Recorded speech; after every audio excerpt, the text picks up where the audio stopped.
नमस्कार मेरे प्यारे दोस्तों, मैं लालता मिश्रा। आज मैं आप सबको कथा सुनाने जा रहा हूँ श्री वामन भगवान की। किस प्रकार उन्होंने वामन रूप धारण करके देवताओं की रक्षा करी। एक बार जब मेरे प्यारे दोस्तों, जब देवासुर संग्राम शुरू हुआ तो उस समय देवता सारे अमृत पी के अमर हो चुके थे। उन्होंने सभी राक्षसों को मार गिराया। देवता विजयी हुए, राक्षस सभी हार गए। राक्षसों के गुरु थे शुक्राचार्य जी महाराज और देवताओं के गुरु बृहस्पति।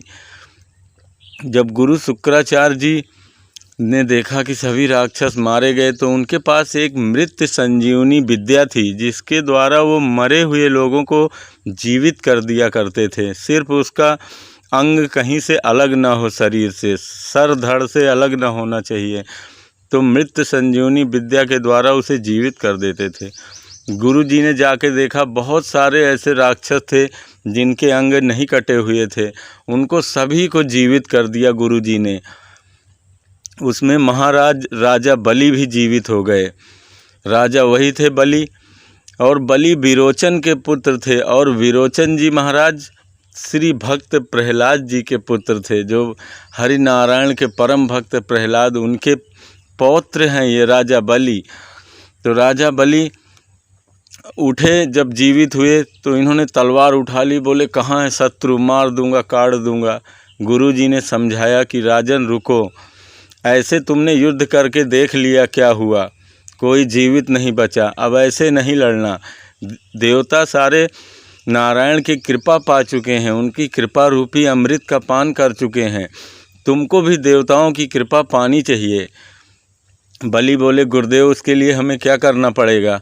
तब उन्होंने कहा कि विधान में ये लिखा है ब्रह्मा जी के शास्त्र में कि यदि कोई व्यक्ति अपने नियम धर्म से 100 यज्ञ लगातार करता है तो उसको इंद्र का इंद्रासन जरूर मिलता है, चाहे एक घड़ी के लिए मिले, उसका अधिकारी वो हो जाता है, स्वर्ग का अधिकारी, जो 100 यज्ञ पूर्ण कर लेता है। तो बस फिर क्या था, बलि ने 100 यज्ञ शुरू कर दिए करने, और 1 2 3 4 करके ऐसे उसके होते चले गए सारे यज्ञ, और धर्म रूप से उसको संपन्न करता हुआ चला गया। 99 यज्ञ पूरे हो गए।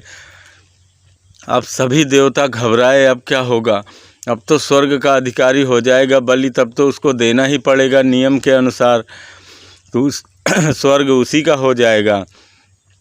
तब सारे देवता पहुँचे ब्रह्मा जी के पास। ब्रह्मा सहित सभी देवता महाराज कश्यप के पास आए। कश्यप से निवेदन किया कि प्रभु क्या करें, अब एक तरफ आपके बेटे दोनों आपके ही परिवार के ही हैं, क्या करें। कश्यप ऋषि को साथ लेके भगवान नारायण के पास पहुँचे। नारायण ने कहा तुम चिंता मत करो, मैं अदिति माता के गर्भ से जन्म लेने वाला हूँ। तो सब में प्रसन्नता की लहर दौड़ गई, सब खुश हो गए कि अब तो ज़रूर भगवान कुछ न कुछ करेंगे। अदिति माता के गर्भ से सभी देवता पैदा हुए थे, और उन्हीं के गर्भ से ही भगवान नारायण वामन अवतार रूप धारण करके पैदा हो गए, और छोटे से ब्राह्मण, बटुक ब्राह्मण बन के चल दिए राजा बलि की यज्ञशाला की तरफ, जहाँ राजा बलि का यज्ञ चल रहा था। जब वहाँ जाके देखा तो राजा बलि ने देखा इतना छोटा सा ब्राह्मण, दौड़ के उनके चरणों में गिर पड़े राजा बलि। बहुत ब्राह्मण भक्त थे, गुरु भक्त थे, गुरु की आज्ञा में ही चलते थे राजा बलि, अपने पूर्वजों को ही परमात्मा मानते थे, प्रहलाद जैसे परम भक्तों को ही। राजा बलि ने देखा तो ब्राह्मण के पास गए, जाके उनके चरणों में वंदन किया, बोले बताओ ब्राह्मण देवता कैसे आना हुआ। उन्होंने कहा कि राजन, हम ब्राह्मणों को और क्या चाहिए, हमें बस 3 पग भूमि मिल जाए तो हमारा काम चल जाएगा, मुझे साधना के लिए थोड़ी सी भूमि चाहिए। राजा बलि खिलखिला के हंसे और बोले महाराज, इतना बड़ा हमारा राज्य है, कुछ भी मांग लो, सब मिलेगा तुमको, एक बार हमसे मांग लो, फिर कभी जीवन में किसी से मांगने की ज़रूरत न पड़े, इतना मांग लो हमसे। पर वामन देव ने मना कर दिया, बोला नहीं राजन, इच्छा और तृष्णा कभी कम नहीं होती, ये सदैव बढ़ती जाती है। मनुष्य जितना पाता जाता है उतना उसका लोभ बढ़ता जाता है, और मिल जाए और मिल जाए। अब देखो ना राजन, तुम पूरे पृथ्वी के एक छत्र राजा हो, तो सारा संसार तुम्हारे नीचे है, फिर अभी भी तुम्हारी तृष्णा पूरी नहीं हुई, तुम्हें अभी स्वर्ग चाहिए। तुम स्वर्ग की आकांक्षा से ये 100 यज्ञ कर रहे हो, तुम्हें और चाहिए। इसलिए संतोषी आदमी ही परम सुखी है। जितना में काम चल जाए बस उतना ही लेना चाहिए। ज़्यादा धन मनुष्य के अंधकार को पैदा करता है। यो कह दी तो राजन एकदम स्तब्ध रह गए, खड़े रह गए राजा बलि। उन्होंने सोचा, मैं इसे छोटा सा बटुक ब्राह्मण समझता था, ये तो परम ज्ञानवान है, कोई सिद्ध महात्मा है। उनकी आंखें खुली की खुली रह गई। वहीं पास में खड़े उनके गुरु शुक्राचार्य जी थे। उन्होंने कहा, इतनी छोटी उम्र में इतनी प्रतिभा, ये कोई साधारण व्यक्ति नहीं है। उन्होंने अपने दिव्य दृष्टि से ध्यान लगा के देखा तो उन्होंने कहा कि अरे ये तो नारायण हैं। तभी ब्राह्मण वामन देव भगवान बोल पड़े, राजन आपको यदि देना है तो दो, नहीं तो मैं दूसरे द्वार पे जाऊं। बलि बोले, नहीं नहीं महाराज, ले लो, आपको जहां भी 3 पग भूमि चाहिए आप ले लो। भगवान बोले, ऐसे नहीं चाहिए मुझे भूमि, आप संकल्प करके दें तब मैं भूमि को ग्रहण करूंगा। ब्रह्म वेदों के द्वारा संकल्प करें आप पहले। तो भैया वहाँ पे गुरुजी ने तुरंत मना कर दिया राजा बलि को। बोले, बलि ये काम मत करना, मना कर दो कि हमने तुम्हें कुछ भी नहीं कहा देने के लिए। ये कोई और नहीं, ये देवताओं के का काम बनाने के लिए भगवान नारायण ही वामन अवतार में आए हुए हैं तुमको छलने के लिए। अब तो राजा बलि की आंखों में एक चमक सी दौड़ गई। उन्होंने कहा, अच्छा गुरुदेव ये प्रभु हैं।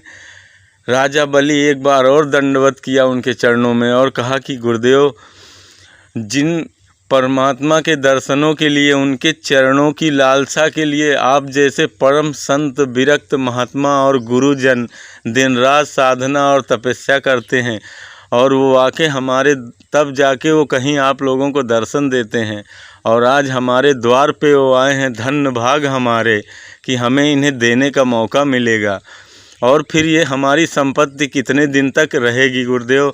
हमारे साथ ये भी नष्ट हो जाएगी, या संपत्ति नष्ट हो जाएगी या तो मैं नष्ट हो जाऊंगा। इससे अच्छा कम से कम मुझे इस परमात्मा को देने का गौरव तो प्राप्त हो जाएगा। ये सोच के राजा बलि ने कहा कि ठीक है महाराज, मैं आपको ज़रूर दे दूंगा, दान करूंगा मैं आपको 3 पग भूमि पूरे वेद मंत्रों के साथ में। तो उन्होंने जल लेने के लिए जैसे ही ताम पात्र उठाया तो गुरुदेव तो अपने शिष्य की हमेशा रक्षा करना ही चाहते हैं। गुरुजी लोटे में घुस गए, पानी ही ना निकले। वामन भगवान ने देखा कि अरे गुरुदेव जी, कोई ले रहा है कोई दे रहा है, तुम बीच में अपना अंग क्यों भंग करना चाहते हो। भगवान ने एक कुसा उठाया और जैसे ही वो लोटे में डाला कि तुरंत शुक्राचार्य जी निकल के भागे। उनकी एक आँख भी वहाँ पे फूट गई, एक आँख के हो गए भगवान शुक्राचार्य जी गुरुदेव। तब राजा बलि ने गुरुजी ने श्राप दे दिया बलि को कि जा बलि, तुमने हमारा कहना नहीं माना, तू अभी इसी क्षण श्रीहीन हो जाएगा, धनहीन हो जाएगा। बलि ने स्वीकार कर लिया प्रेम पूर्वक। बोले, जो भगवान नारायण सबको देते हैं, अगर वो हमसे मांग रहे हैं तो भला मैं उन्हें कैसे मना कर सकता हूँ गुरुदेव, हमें क्षमा करना। ये कह के उन्होंने भगवान को 3 पग भूमि दान कर दी। अब राजा बलि ने 3 पग भूमि तो दान कर दी, पर उस बटुक ब्राह्मण वामन भगवान ने जब अपना आकार बढ़ाया तो इतने बड़े हो गए कि उनके 2 ही पैर में पूरा आकाश पाताल तीनों लोक नाप लिया, सिर्फ 2 चरणों में ही। अभी तीसरा चरण रह गया। राजा बलि बोले, हे महाराज, आपको तो पता है कि धन से बड़ा धनवान होता है, जो धन का मालिक होता है वो धन से ज़्यादा बड़ा होता है। इसलिए अभी तो आपने हमारा इस दास का केवल धन ही नापा है, आप तीसरे चरण में इस धनवान को भी नाप के हमें अपना दास बना लीजिए। भगवान नारायण प्रसन्न हो गए राजा बलि से, और तीसरा पग राजा बलि के सर पे रख के राजा बलि को भी अपना बना लिया भगवान ने। प्रभु किसी कैसे भी करके अपना बना ले, सोई जीव का कल्याण हो जाता है। राजा बलि के सर पे पैर रखा। राजा बलि धन्य हो गए और भगवान ने वरदान दिया कि बलि, आज से तुम पाताल लोक के राजा हो, जाओ वहाँ तुम राज्य करो मौज से, और अगर तुमसे कोई हम वरदान चाहिए तो मांग लो। मैं तुम्हारे ऊपर इतना प्रसन्न हूँ कि तुम जो मांगोगे मैं वही दे दूँगा। राजा बलि बोले, महाराज यदि आप हमसे प्रसन्न हैं तो मैं आपसे एक ही वरदान चाहता हूँ कि आप ऐसे हमारे सन्मुख खड़े रहें और मैं आपको बस ऐसे ही सदैव निहारता रहूं, हमेशा देखता रहूं, आप हमारे नज़रों के सामने ही रहो। भगवान बोले, तथास्तु, मैं तुम्हारे दरवाजे के सामने पहरेदार बन के खड़ा रहूँगा। राजन, तुम अपने सिंहासन पर विराजमान रहना और सदैव हमारे दर्शन करते रहना। भगवान ने ये वरदान दिया और राजा बलि के साथ ही चले गए भगवान वामन भगवान। अब इधर तीनों लोग हाहाकार मच गया कि प्रभु नारायण वहाँ चले गए, अब कैसे सृष्टि चलेगी, कौन रक्षक है, कौन पालन करेगा इस पृथ्वी का, इस संसार का, इस आकाश गंगा को कौन चलाएगा। नारायण तो वहाँ उसके पहरेदार बन के जाके खड़े हो गए। नारद जी भागे भागे गए, लक्ष्मी मैया को बताया, बोले देवी जी, जैसे मैं था वैसे आप भी हो गई हैं, मैं भी अकेले, आप भी अकेली ही हो गई। अब तो नारायण वहाँ पे नौकरी कर लिए राजा बलि के यहाँ। सारी कथा सुनाई माता लक्ष्मी जी को। लक्ष्मी जी वहाँ दौड़ी दौड़ी गई, रूप अपना भेष बदल के जिस मार्ग से राजा बलि जा रहे थे उसी मार्ग पे जाके रोना शुरू कर दिया। माता जी जोर जोर रोने लगी। तो बलि उधर से जा रहे थे, बोले, माता जी, देवी जी क्या हुआ आपको? एक सुंदर स्त्री का रूप बना के वहाँ पे खड़ी हो गई। बोले, महाराज क्या बताऊँ, कोई भाई नहीं है हमारे यहाँ और मैं भाई के बगैर क्या करूँ, अब संसार में जीना अच्छा नहीं लगता। सबके दो दो चार चार भाई हैं, मेरा एक भी कोई भाई नहीं है, क्या करूँ मैं, इसलिए मैं बहुत दुखी हूँ, मेरे दुख का यही कारण है। राजा बलि खुश हो गए, बोले, चिंता मत करो बहन, मेरी भी कोई बहन नहीं है, अगर यदि तुम चाहो तो तुम मुझे अपने धर्म का भाई बना लो, आज से मैं तुम्हें अपने धर्म की बहन बनाता हूँ। बोले, अच्छा भैया। तुरंत लक्ष्मी जी ने राजा बलि को राखी बांधी और बोले, आज से तुम मेरे धर्म की बहन हो और मैं तुम्हारा धर्म का भाई हूँ। तुम इस बात का कभी भी दुख मत करना कि तुम्हारा कोई भाई नहीं है।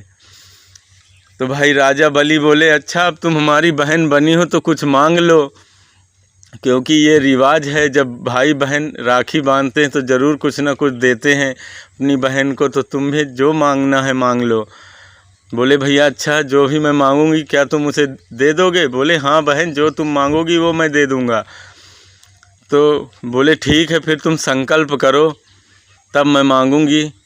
तब कान खड़े हो गए राजा बलि के संकल्प के नाम पे कि एक बार संकल्प किया था तो तीनों लोक नाप लिया नारायण ने। उन्होंने कहा, देवी आप सच बताओ, आप कौन हो, क्योंकि संकल्प करवा के मांगने वाले कोई साधारण स्त्री आप नहीं हो। देवी कृपया करके हमें दर्शन दो, आप कौन हो। तभी लक्ष्मी जी प्रकट हो गई अपने रूप में। बोली, भैया यही पहरेदार हमें दे दो तुम अपना, बस ये यहाँ लाके खड़ा कर रखा है और वहाँ मैं अकेले इनके बिना परेशान हूँ, हम पे दया करो, इन्हें छोड़ो। राजा बलि धन्य है कि जिनसे तीनों लोग जिन लक्ष्मी नारायण से मांगता है, आज वही लक्ष्मी नारायण को देने का सौभाग्य प्राप्त हुआ उस बलि महात्मा को। धन्य है वो महात्मा और धन्य है वो दानी राजा बलि, जिन्होंने लक्ष्मी और नारायण को देने का सौभाग्य प्राप्त किया। ऐसे थे राजा बलि और ऐसी ही अवतार भगवान वामन की कथा है मेरे प्यारे दोस्तों। ऐसी और कथाएं सुनने के लिए आप हमारे चैनल को सब्सक्राइब कर सकते हैं। हम फिर मिलेंगे अगले वीडियो में, तब तक के लिए जय श्री राधे कृष्ण।